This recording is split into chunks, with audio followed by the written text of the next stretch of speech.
Yes,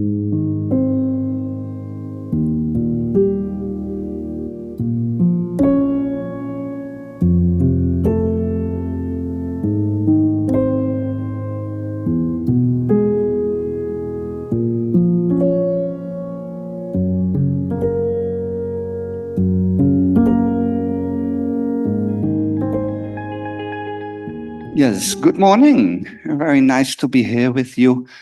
Yes, dialogue on a bridge. This is a picture of my doctoral thesis, my dissertation. It's in Dutch. And I will present my thesis here. Although finished already in 2004, I've until now not presented my thesis to a broader audience on an international conference. At the end of my presentation, I will come back to why this is so. The thesis is about the process of meaning making. And from the perspective of narrative psychology. So I take narrative story as the fundamental structure in the process of meaning making. And to study the process of meaning making, I have looked at what happens when a person is confronted with a life event that disrupts the person's normal worldview and identity. And I chose getting cancer as an example of a disrupting event that creates an existential challenge. Cancer is a serious and potentially life-threatening disease. And cancer can be considered an existential threat as it forces the person to deal with questions that mark the limits of our very being. Questions that rock our worldview. And thereby also highlight the vulnerability of that worldview. The worldview we have is only relatively stable. It functions in daily life, but it's based on nothing. So if something happens that doesn't fit in the worldview, I fall through it and I fall in a void and meet my existential anxiety. And then we have to find a new meaning or new worldview. I chose narrative psychology to study this. Narrative psychology is the study of how human beings construct stories to deal with experiences. So narrative is a fundamental structure in the process of meaning making. Why?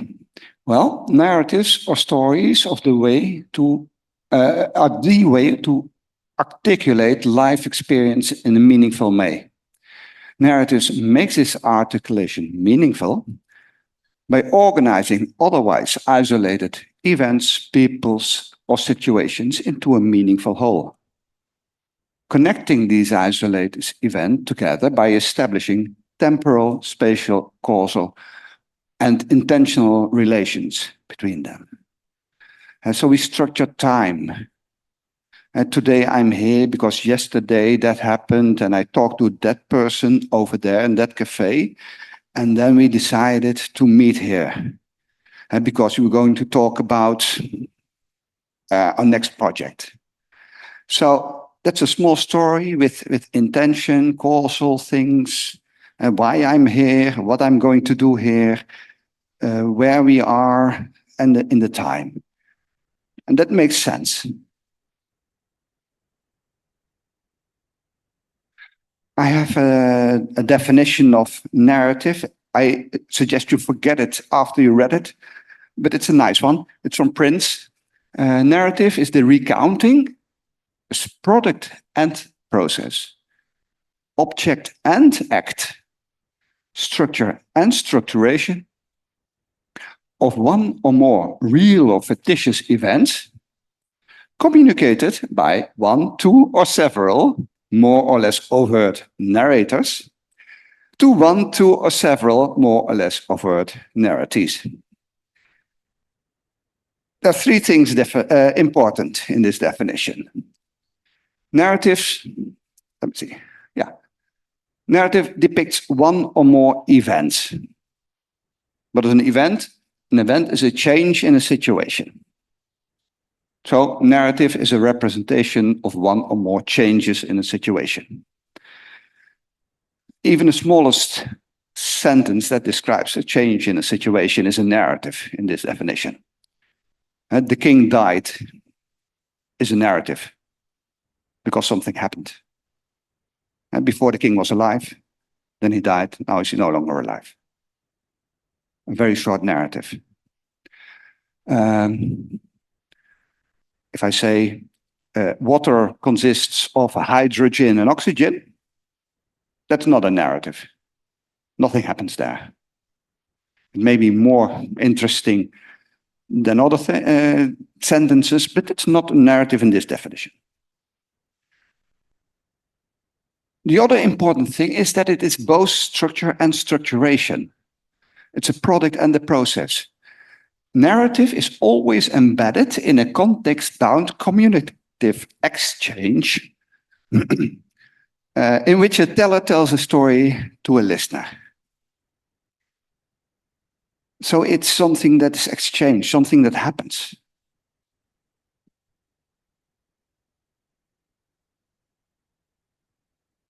And as I said, it's the connective nature of the narrative that makes it fundamental structure for meaning making. Because making meaning is fundamentally putting things so that they are connected.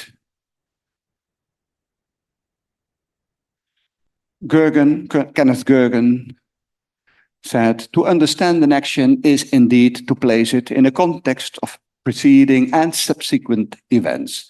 Our view of the self is, at any given moment, is fundamentally nonsensical unless it can be linked in some fashion to our own past.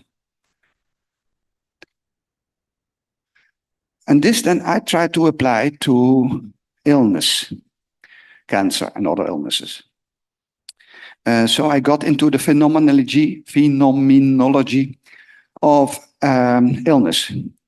And S.K. Toombs, she herself has multiple sclerosis, has written about the phenomenology of illness. And she describes the experience of illness. It represents a distinct way of being in the world. A way of being that is typically characterized by a loss of wholeness and bodily integrity, a loss of certainty and a concurrent apprehension or fear, a loss of control, loss of freedom to act in a variety of ways, and the loss of the hitherto familiar world. Now my notes begin because I've been working on this before breakfast. Sorry about this. This will happen more. Yes. And Toombs also states that we can find about how a person experiences illness by listening to the clinical narrative, she calls it. That is, the story of the illness as it is told by the patient. And this narrative explicitly situates the illness within the context of a particular life. And in doing so, it discloses meanings inherent in that unique life situation. Meanings which directly relate to the patient's experience of illness. And Brody, I quote, says, suffering is produced and alleviated primarily by the meaning that one attaches to one's experience. And the primary human mechanism for attaching meaning to a particular experience is to tell stories about it. End quote. So the next in was Gareth Williams,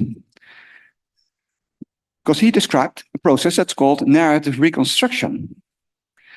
And he distinguishes between two forms of the narrative, and one is the routine narrative.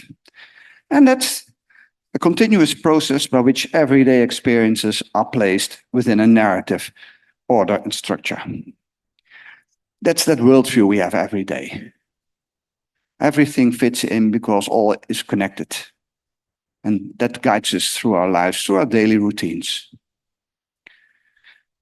But when something happens, a disruptive life event, then the routine narrative is no longer able to give meaning. So that urges a need for what he calls narrative reconstruction. And that's what I used in my title, Narrative Reconstruction in People with Cancer. The individual's narrative has to be reconstructed, both in order to understand the illness in terms of past social experiences and to reaffirm the impression that life has a course and the self has a purpose, or telos. So I digged a bit deeper in how can we understand this process of narrative reconstruction, and used the work of Byron J. Good. And he was very interested in the reader response theory of Wolfgang Iser about the phenomenology of reading. When we read a story, how do we make meaning? How do we experience the story? And he suggests that meaning production is inherent in neither the text and the structure of the text alone, nor in the activity of the reader alone, but in the interaction between reader and text. Let's say we have a detective story and we start reading. In the first pages, the crime happens, somebody gets murdered. And you get a lot of clues here and there. So in your head, you try to put together what he calls a virtual plot, thinking about who done it. And was it the butler or was it somebody else? And you try to find out with all these elements in the text what has happened. And Iser, just a little, Iser also states that what's very important in this process of meaning making is not only what is in the text, but also what's not in the text and what the reader fills in. That's very interesting, I think. He calls that empty places. In German, Leerstellen, empty spaces. And there's a famous 6-word story from Ernest Hemingway.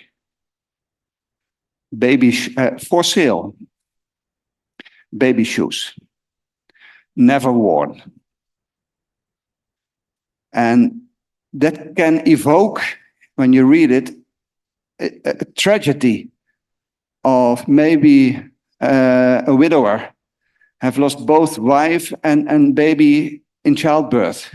And he has these baby shoes, which he's now putting up for sale. He has no longer use for them. That's not in the text. All of that is in my head. It's evoked by the empty places in this brilliant 6-word text. Yes. Emplotment is it what it's called. This process of creating meaning in the oscillation between virtual plot and actual text. And Byron Good uses that for illness narratives. If a person gets cancer, that's often not what I had in mind in that story I have in my head about my future. Even though 1 in 3 persons will get cancer in their life. It's a very common disease. But we are all suffering of the optimistic illusion. It's the others, one of the other, and not us two, that will get cancer. We all suffer from such illusions. I do. Let me talk for myself.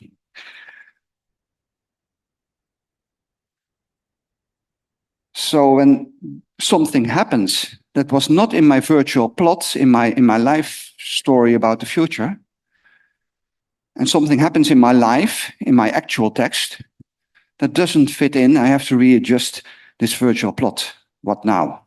how I'm going to deal with it. Illness narratives are more akin to the virtual text of the reader of a story than the actual narratives of a completed novel. They are stories that change as events unfold. As we go through therapy after the cancer, we have to continually adapt that story. What's going on now? What will my future be? How is this going to continue?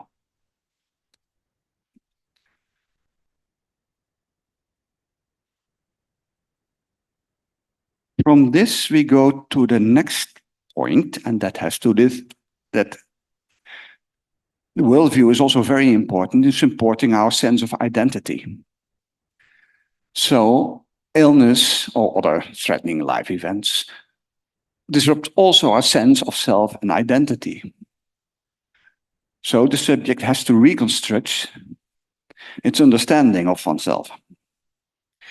And we see as identity as a narrative identity. If somebody asks, "Who are you?" then we answer by telling one or more stories about ourselves. And I was talking to Emmy about the Congress, First World Congress in 2015. I was in a workshop with, I don't know, I think he called Bradley. I'm not sure. But we had an exercise. We were paired with each other. I was talking with a nice man from Russia. And we were given a task. The other one asked me, "Who are you?" And then I had to answer. And then after I was done talking, he would ask again, "Who are you?"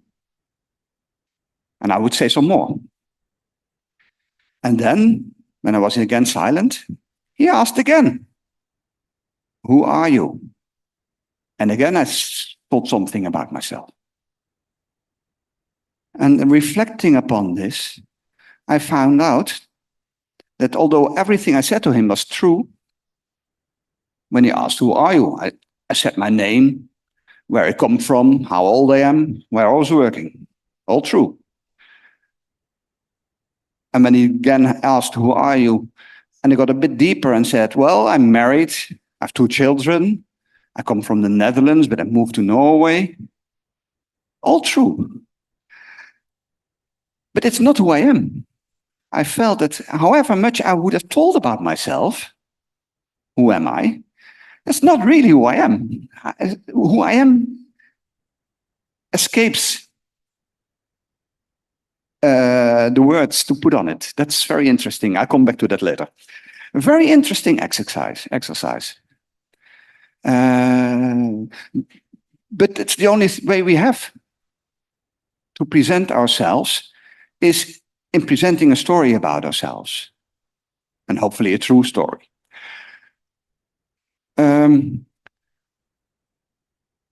This then in German, what I just said.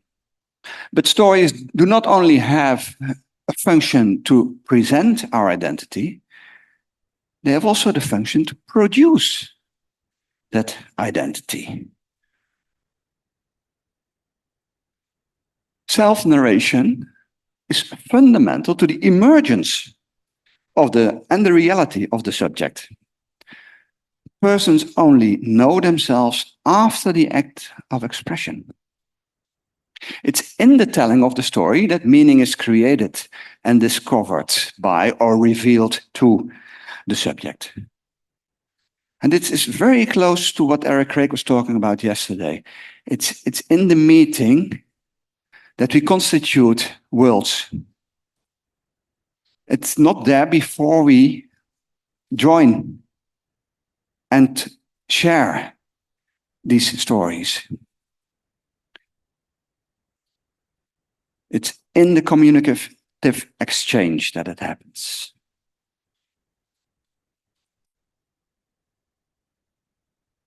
Yes, one final step. I've got the time, no matters. And that was from Professor Hermans from the Netherlands, who wrote a book together with his colleague Harry Kempen. And they describe the self as a multi-voiced or dialogical self.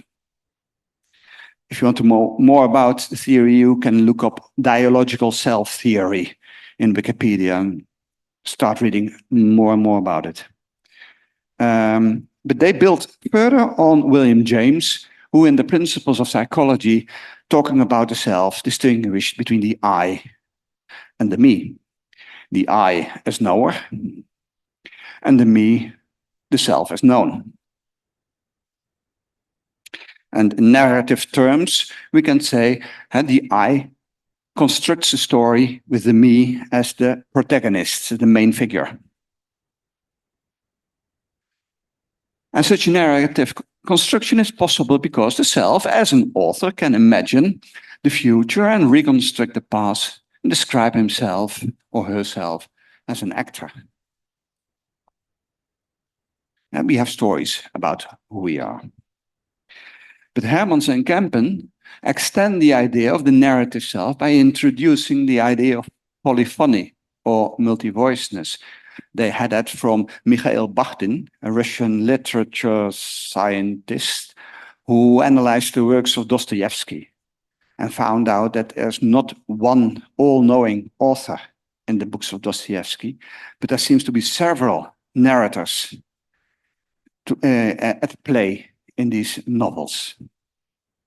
And that idea of polyphony used Hermans and Kempen describing the narratives that we have of ourselves. So the idea is that they say there's a sort of decentralization of the self. There's not one self, but that has a story about me. They describe the self as an imaginary room with a multiplicity of I positions, as they call them, with corresponding me's between which the I can move. They stress the importance of both time and space as basic dimensions that give a story its power or drive. Stories are more than depictions of happenings or episodes, chronological thing. No, tension is created by describing that certain events happen at one place, while other events happen at the same time at another place. And then as reader or viewer of a movie, you can imagine in your virtual plot, here's going to collide, here there's going to be trouble. I don't know if you've seen a film like Pulp Fiction, but there are several story trends depicting things across time and places. Creating a lot of interesting dynamics in the story. Their point there is that time is spatialized. One thing's happened that place, at the same time, something else happens here. And the full significance of a scene is given only by the reflective relations among the units of meaning. Because this happens there then, and this there, that means here's going to be a clash, for example.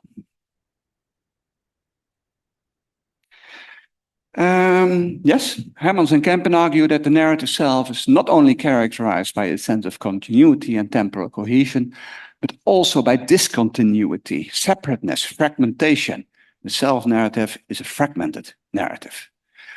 We are not whole. We are never whole. The dialogical self aims to give space and room to the intrinsic separateness of different and contrasting I positions.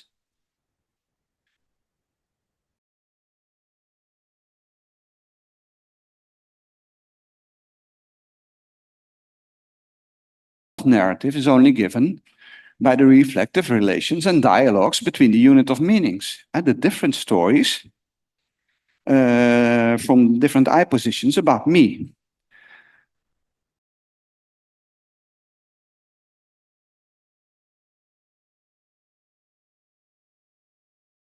He says the past doesn't exist. Separate from a me in the now, remembering that past. And I will state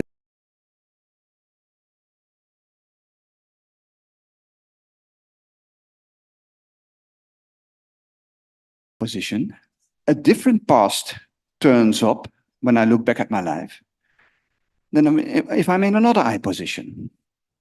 At our work, we often work with trauma patients. And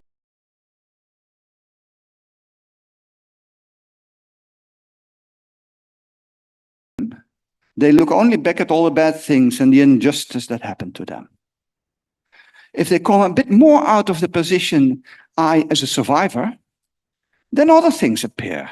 Good meetings they had, things they managed in their life, a totally different past of the same person because they are in the now, remembering it from a different I position.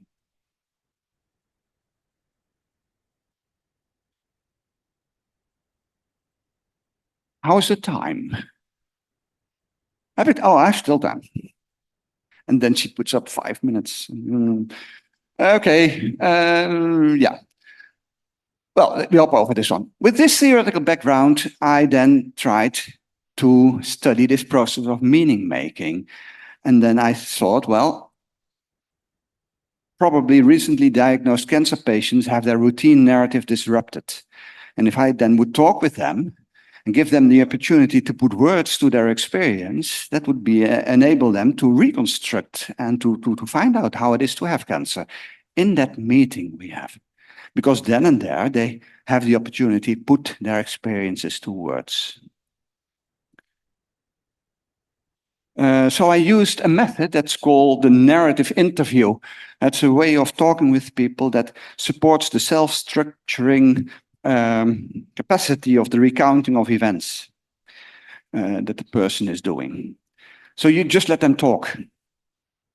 And as interviewer, you do nothing. You're just present to receive what they are telling. Sometimes you have a grand tour question. That's a question I used. How is this? How is it for you to have cancer? And that let people tell the story in their own terms.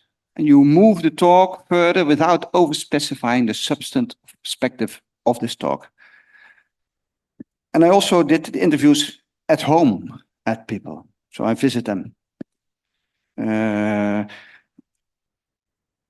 I started out with 5. I started out with 10 patients.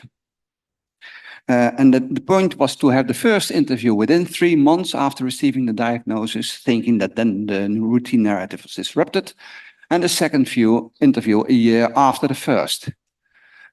I started with 10 patients, but 5 died in the course of the year. And first then I realized that the oncologist who helped me to come in contact with these patients, I had asked him the impossible, because I wanted to talk with people when the diagnosis was really new, and a year later. So I asked him to select patients, cancer patients, with a good prognosis. And that was impossible. After so short time, he could not say if the chemotherapy would work or not. That one can only see about after 6 months or 9 months. But then it would be too late. So I'm really grateful that he cooperated with my project. The university hospital refused to cooperate. They said they needed their patients for their own projects. Yeah. But without that oncologist, there wouldn't have been talks. I recorded and transcribed then the interviews. And average length of these first interviews was 2 hours and 20 minutes. So really long talks. After which I was exhausted, doing nothing. While these persons I talked to, they were really grateful that I had listened to them and seemed quite energetic and revived, not as tired as I was. And when I then sat in the bus and went home, I knew that something had happened in these meetings, in these talks. You sense that here was an important thing for them to be able to put words to their experience. But what that was, I had to find out analyzing the material. But you sense these things. In the analysis, I had focused on three different aspects of the process of emplotment or meaning making: the chronological dimension, the non-chronological dimension, and the way the persons deal with the existential question or the threat of death. Yes. Yeah. The chronological dimension of emplotment is the putting of events in a chronological order. Recounting is a way to put these events in a narrative structure. And recounting of these events typically starts at the moment when the person discovers there's something wrong with their body. And the interesting part in the interviews was I did them at people's homes. So I rang at the door. They opened, let me in, got a seat, asked if I want a cup of coffee. And then while they were doing that, started already telling about all the things they had experienced in the last few months. Discovering a lump in a breast, going to the general practitioner, who referred them to a hospital, where there was done tests and further tests and a biopsy, and it found out, yes, it was malign tumor. So she had an operation. And all that storytelling that came without me asking or inviting for it, because they were so full of it, I think. And then after half an hour, 3/4, they stopped and said, "Now, I've been talking all this time, but you came here to ask me some questions, didn't you?" And then I said, "Yes." but then I had already, a large part of my interview was already happening there. And then I asked the ground tour question: how is it for you to have cancer? So they start talking with the moment they discover something's wrong in the body.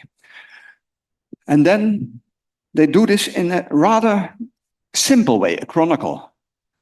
This happened, and then happened, and that happened, and then happened.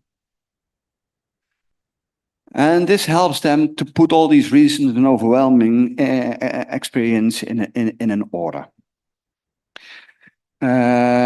Sometimes I've only 5 people I talked with, so I can draw any general conclusions. But it appears that the chronological structuring was more prominent, present, the more recent the diagnosis was. The more disrupted the routine narrative was. That's just a thought I had. What I also saw after this first recounting of this happened, and then happened, and then happened, they would repeat it, go through the same events, but then with more details. For example, exact dates and time. And then they would stop up. You had some questions. Yes, how is it for you to have cancer? And then often, oh yes, sorry. There was almost no future in the stories as they come spontaneously. The future was limited to the next thing that was going to happen on the medical agenda. And now Monday, I have my first chemotherapy, or I have my radiation on Friday. That's the future. After the spontaneous recounting of events, and I asked, how is it for you to have cancer? Okay, 10 minutes. Yeah, we're gonna make it. These events are recounted again, but then from a specific eye position that configures the events and the possible consequences out of that eye position, giving them a certain kind of meaning. One example is Mrs. Koopmans, and she states at that point of the interview, I am a Christian. I am Reformed. I may be not the strictest members of our congregation, but nonetheless, I am Reformed. And the threat of a possible death is then made bearable. She says, I believe that God has destined everything, and I believe that I will go to heaven.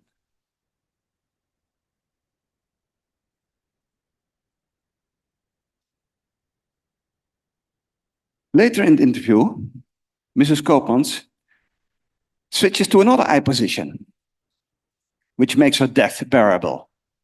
In another way, because she states, I am alone. Both my children are grown-ups and married.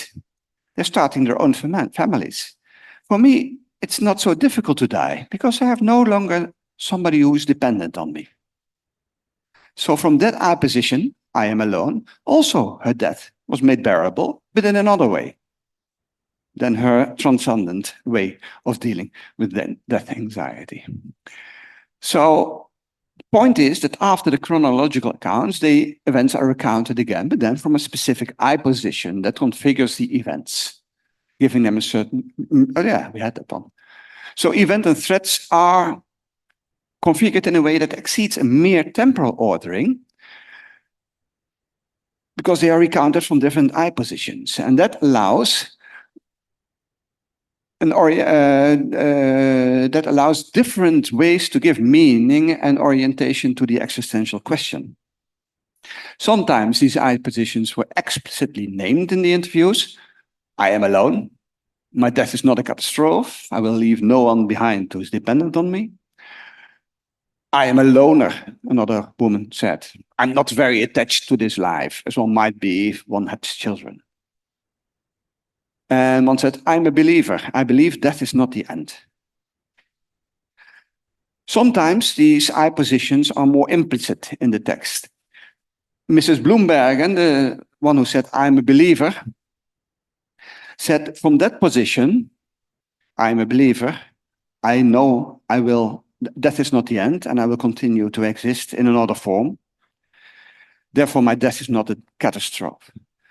She also said, but my death is a catastrophe because my early death is a catastrophe as I no longer will be able to be part of the life of my two daughters, 12 and 14 years. So from that more implicit I position, I as a mother, her death is a catastrophe. While at the same time, she can see from another I position, this disease has also enriched my life. And I know I'm not going, no, my death is not the end.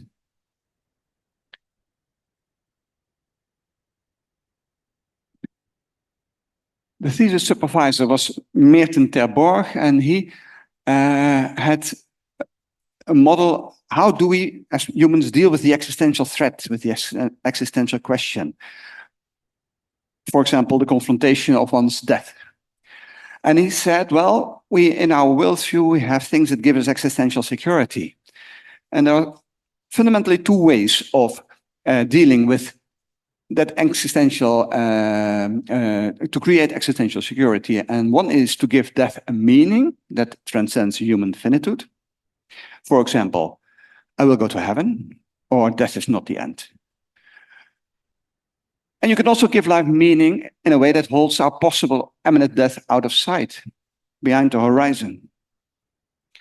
And that's very interesting also what this Mrs. Bloombergen did. She knew she was going to die rather soon after the second interview. And she said, well, I know that, but I push my death behind the horizon. It's going to happen in 3 months. And tomorrow I wake up and I get and think, it's going to happen in 3 months. That's the only way that the family could continue to have a normal life. Very interesting. But she knew from an older position that death was imminent and it had consequences. But we have to go on living, haven't we? So how do people deal with these possibility of our own death? Well, the relative autonomy of the I positions allows this for the different ways to deal with these existential threats. Connected to these different I positions, 5 minutes. Okay. Yeah. So it's very interesting that in one and the same interview, several contrasting ways of dealing with the existential threat, you can call them control strategies or coping strategies, can be seen. They hop from one I position to the other. In the very first interviews, it's often they are both optimistic. Yes, I'm going to survive. This is going to order. It's going to be all right. And they go to the pessimistic. Well, maybe it's not going to be all right. Maybe I'm going to die. and then to the optimist again. Yes, so a very short overview of some of these control strategies. Trust in the medical system is one. I will be cured. Death remains out of sight for now. And the other one is, though death might be inevitable, the medical expert system will make the suffering caused by death bearable. Palliative care, euthanasia. Another way is to give an answer to the question, death is not the end. In traditional religion, alternative religion, or imminent in this world. I will live on as long as people whose life was affected by my life live, who remember me. I will live on in them. One woman said, I don't mind dying. I will notice it not myself. A very interesting Stoic conception. And for example, my death is not a problem. I leave no one behind who depends on me. Yes, and these combined strategies make it possible to go on living. So the analysis and interpretation of the material, it turns out that the relative autonomy of the I position enables different and sometimes contradictory forms of meaning making concerning the existential question. And they occur in one and the same interview.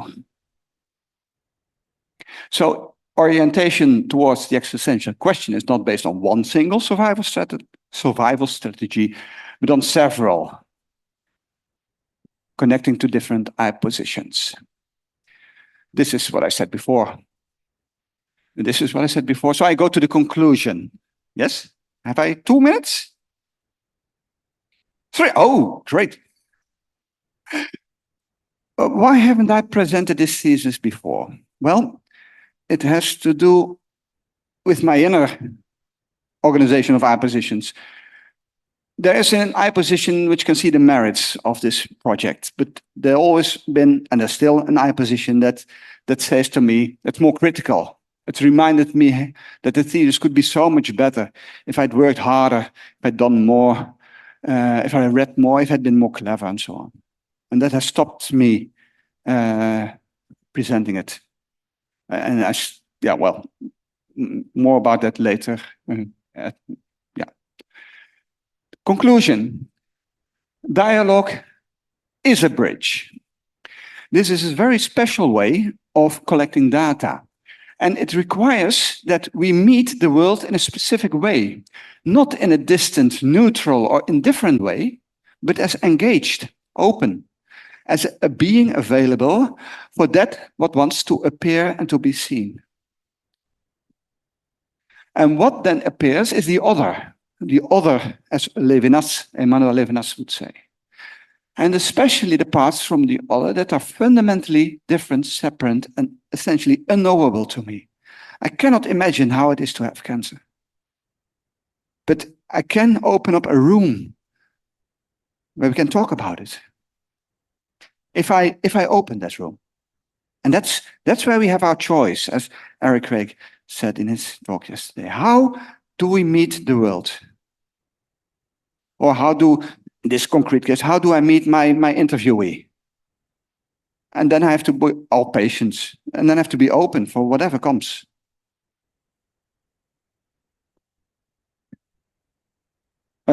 Yes. In dialogue, as a meeting with the other, both the person's proximity, closeness, and distance are strongly felt. But we can remain in touch, giving room to what cannot be overcome, and that is the difference between each other. But then can we move beyond Descartes' individualism? It's not, I think, therefore I am. We have a dialogue, therefore we are. Thank you.